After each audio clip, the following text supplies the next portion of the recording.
let's talk about why you take pictures or why you make videos, you know?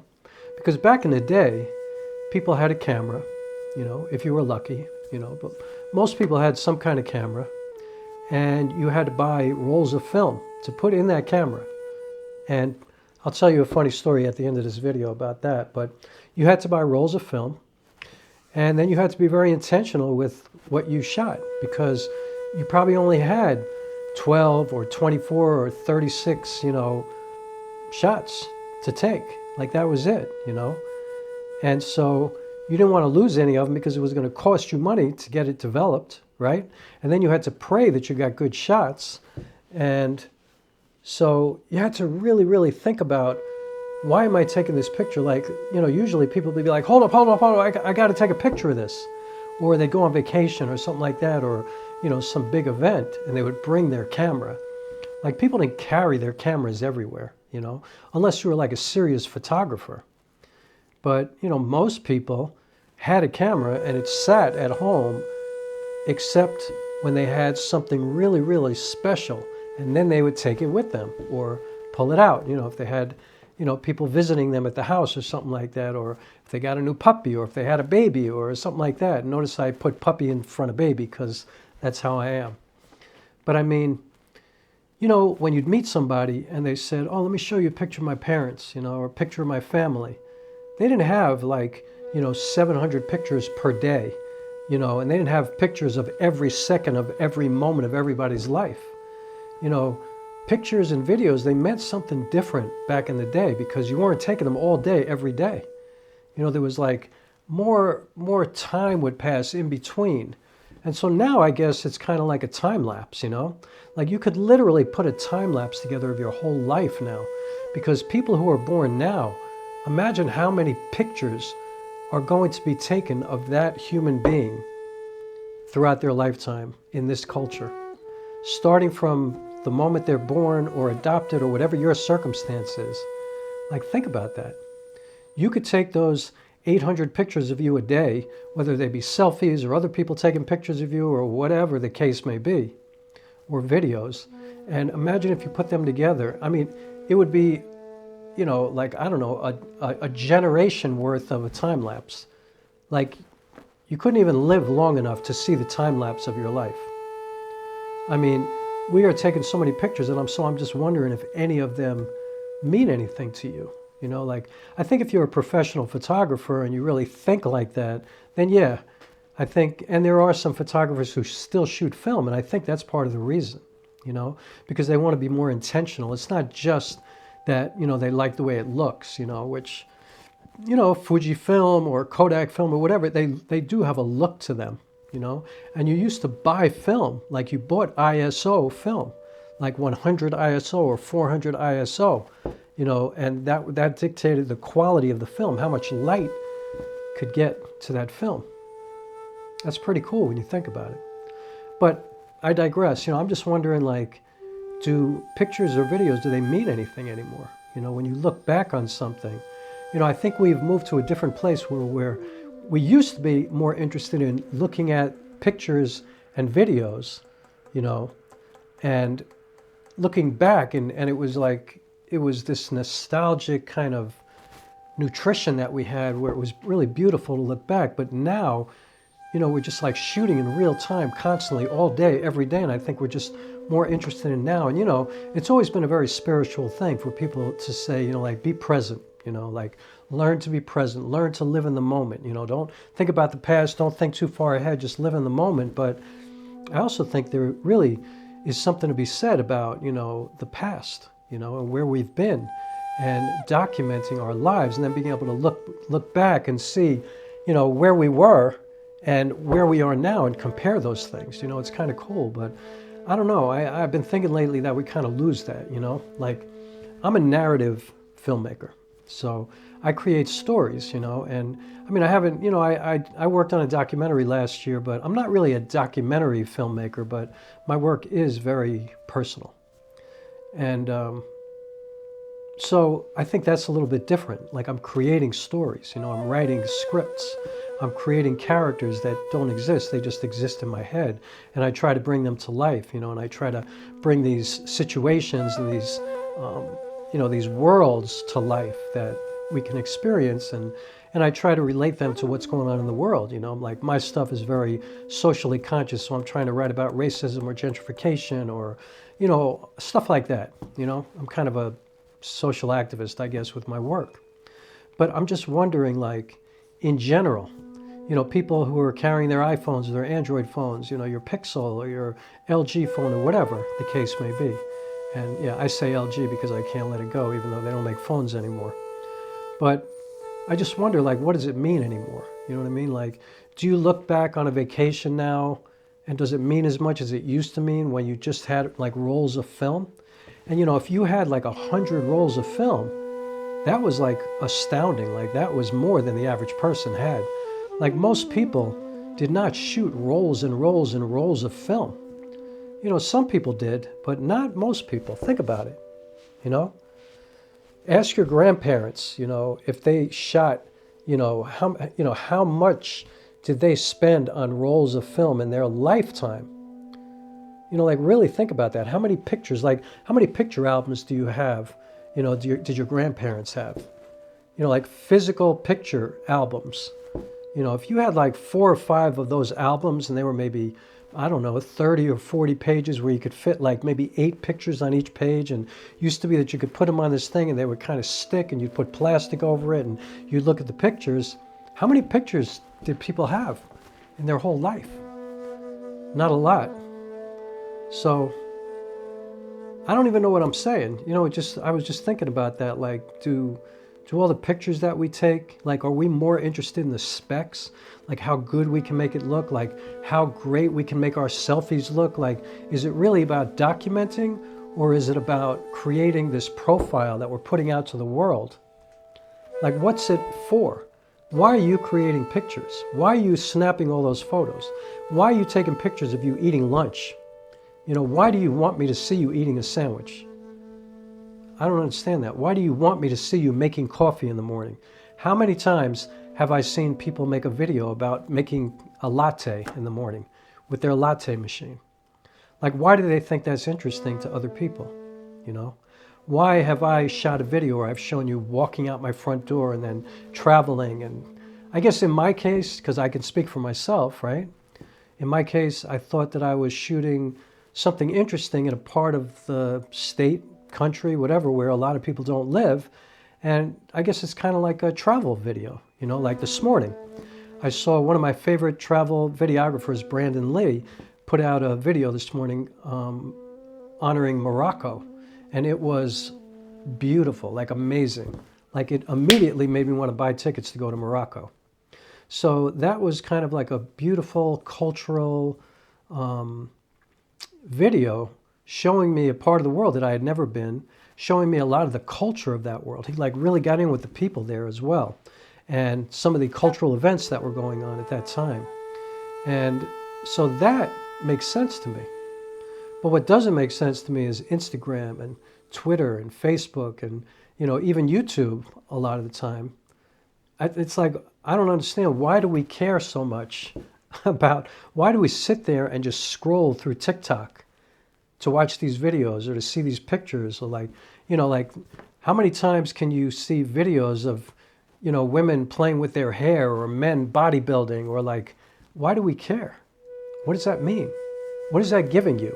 It's not really giving me anything. Like, I don't really do that, you know, because I'm writing every day and I'm trying to create stories. So I know why I do it.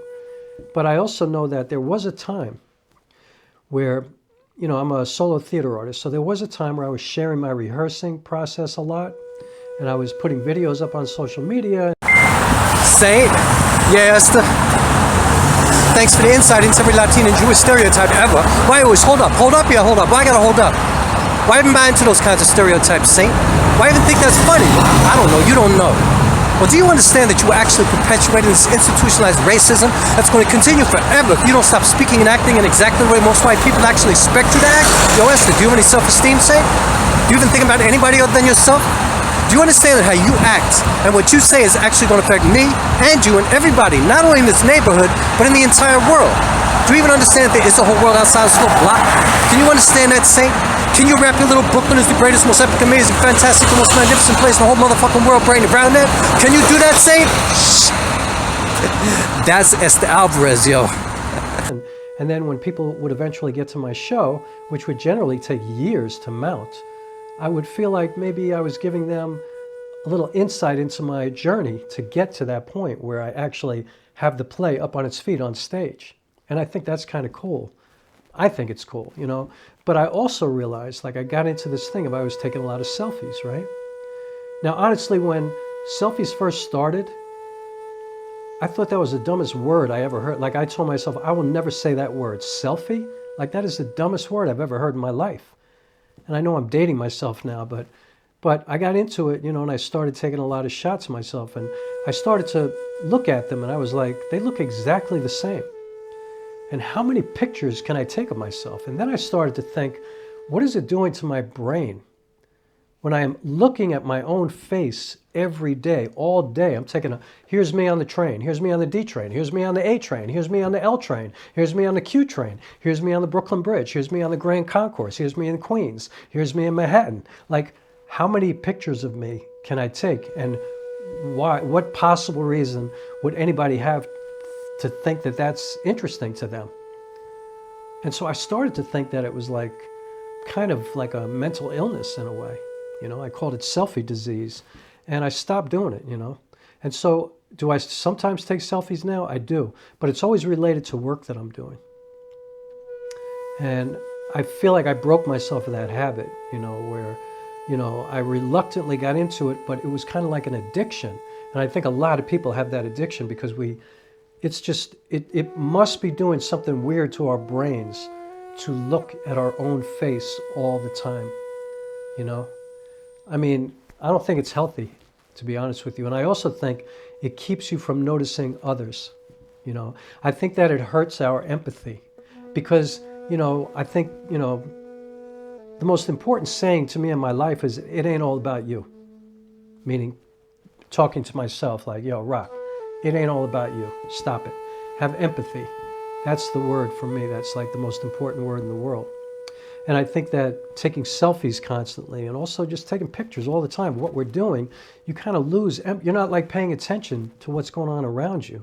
You know, I remember when I was young, walking around in New York City, like it's what I love the most about New York City is walking around with my head up and seeing all this amazing life and all these, this multicultural array of people all around me all the time. And like the dogs and the shops and the store, you know, like everything, the smells of the food. Like now, everybody's walking around looking down at their phone all the time. Everybody's on the bus like this. Everybody's on the train like this. We're not engaging with one another, you know. There's no eye contact. There's nothing. There's no smiles, you know. No more like walking down the street and going like this, like, you know, not even that. Like everybody's like this all the time. That's got to be bad for us as a human race, as a society.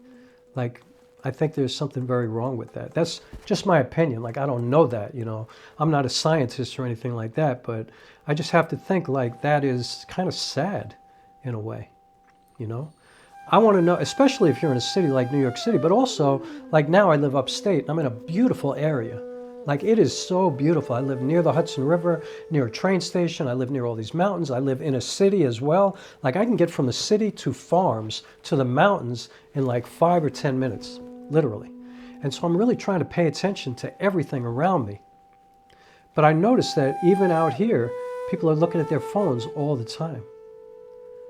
And what, like, man. And I know, you know, they're probably looking at TikTok or Instagram or YouTube or whatever, and that's cool, but they're certainly not being present.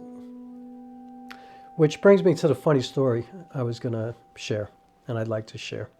And I don't even know what this video is about, other than I was just thinking today about this culture of how everybody has access to an amazing camera now. Like if you have an iPhone or, you know, a Pixel or a Samsung or any kind of phone, you have an amazing camera in your hands.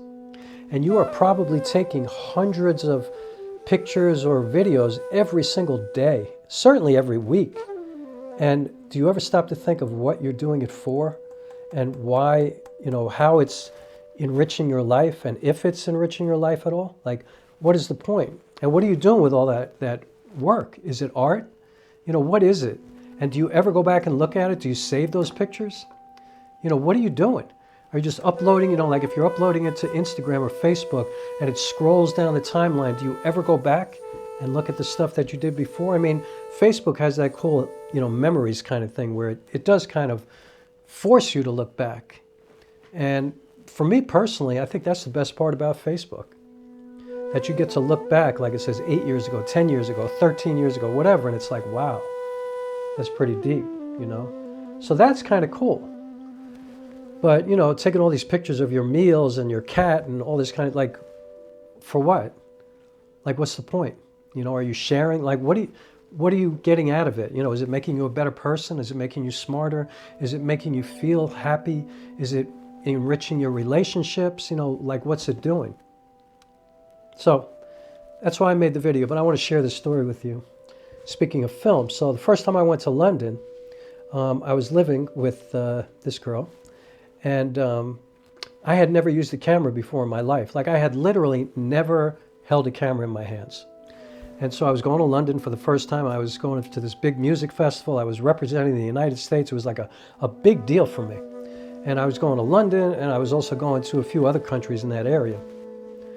And so my girlfriend at the time, she said to me, "Do you want me to load the camera?" And I was like, "There's film in the camera." She's like, "Let me check it for you," because she was actually somebody who used cameras quite a bit. And of course, you know, being the, you know, pinheaded, kind of hard-headed kid that I was like, you know, there's film in the camera, okay? I know it. And meanwhile, I had no idea, but she's like, "You sure you don't want me to check?" I'm like, "I don't want you to check." She's like, "Okay." All right, I also wanted to mention that, because I forgot to say this in the actual video, the camera that I was using was my father's old Minolta camera. Now, my father had just passed away before I went to the UK, so it was kind of an emotional thing for me to use this. I had never used a camera before. My father, you know, like if he knew what I was doing now, he would have bugged out because we didn't have much in common. We didn't have a great relationship until the very end of his life. But anyway, it was very emotional for me to have this camera. And so my girlfriend Debbie at the time, she was trying to help me, and because of my hubris and because of my stubborn nature, you know, I just didn't let her help me, which was kind of stupid. But anyway, I just wanted to mention that's the camera I was using. So let's continue with the video. So anyway, I go to London, and I went with a friend of mine who was actually my manager at the time, and we had the most incredible time. Like, it was the best time of my life at that point. Like, I had never been out of the country at that point, and we were gone for almost like 6 weeks, and we were all over in these different countries, and I met all these people, and I had all these performance experiences, and I saw a lot of amazing performances, and I saw all these beautiful places and all this history, and it was just like, I feel like I grew up on that trip in many, many ways. So anyway, I come back, you know, it's now a couple of months later, and I get home, and my girlfriend's like, "Did you get all the shots? Did you take a lot of pictures?" And I was like, "Yeah, it's amazing." She goes, "How much did you take? You know, did you have to," because I had a couple of extra rolls of film. She goes, "Did you have to switch rolls of film?" I said, "No, it was amazing." I said, "The roll that I had like 180 shots in it." She's like, "What are you talking about? There's no roll of film on earth that has 180 shots. I was like, "Yo, my camera shoots 180 shots. Look." And I showed her. And the number was at like some 170 something. And she's like, "Give me that camera." I said, "No." She goes, "Give me the camera, Rock." She takes the camera. She opens it up. There was no film in the camera. The numbers were just scrolling. Every time I took a picture, I would manually move the picture forward. And there was no film. And so I'm an idiot, or I was an idiot at that time. And as a result, I have like no pictures from that trip. And so, yeah. And I guess if I had a phone, and if, because that was before cell phones, and if I had a cell phone with me, and, you know, I'm sure I would have had millions and millions of pictures. But I wonder if I ever would have gone back and looked at those pictures, because now, what do we do? Like, do you really organize yourself and keep all your photos and files and folders and things like that. Like, can you even go back and find pictures from great, you know, like events that you want to go back and look at? Like, can you even find them? Are you organized like that? Or do you just have like thousands of pictures in you know, like 7 laptops ago, you know, because, you know, your computer or your tablet or your phone, like I'm sure you're 7, 8, 9, 10 of those each in already, right? So do you go back and look at the hard drives and can you find all your pictures? Like, are you organized like that? I mean, I know some people are, but are you? Because I'm not, that's for sure. I am now because, you know, for a while I was working, like I said, in the theater. And, you know, another stupid thing that I did was my first play was a 6-year journey, and it wound up running off Broadway. And it was the most beautiful production. I mean, it was amazing. It was so amazing. We had worked so hard to get to that point. And it was a big production. It ran off Broadway, and it wound up doing 8 shows a week for months in the theater district in Manhattan. And, you know, at the beginning, people offered to film it. And I was like, no way. This is live theater. What happens in this space happens in this space. And it is only experienced by me and the audience, and that's it. That's what theater is about. That's the heart of theater. That's the soul of theater. And only the people here on any particular night are going to experience what we experience together. And every night it's a completely different experience. And so if I filmed it, it would only be that night. And why would I want to do that? That's not what theater's about. And so my director kept trying to get me to film it, and I kept telling him the same thing. And finally he was like my girlfriend, he was like, okay. And what do I regret more than anything in my life right now, or pretty much more than anything, is the fact that I never filmed that. Because, man, I wish I could see that production now. I mean, I do have a really rough copy of a sound, you know, like a rehearsal that we did one day in the theater with nobody there, and just a cheap old Radio Shack video camera up in the booth. So it was like way far away, so you can't even really understand what I'm saying. You just see me running around the stage, you know. You do see the lighting design, so that's kind of cool, and the beautiful mural. But, yeah. But I do have some video that people shot on their cell phones in the audience, which they weren't supposed to be doing, but I'm actually grateful that they did. So anyway, I'm going to end this video now. Why are you taking selfies? Why are you shooting your every meal that you eat? Why are you shooting yourself tying your shoes or getting in and out of your car or whatever you're shooting? Like, why are you doing that? I'm just curious. And I'm wondering if we hold any kind of like special feelings about any of the images that we are acquiring anymore, you know, whether they be photography or video. Does it mean anything to us anymore? I really wonder about that. So let me know. I'm kind of curious. I know for myself it does, but I think overall, for most people, I don't think it does. I think we've kind of lost something. And stop looking down on the street. You're missing a lot. All right, I'm done. I'll talk to you later.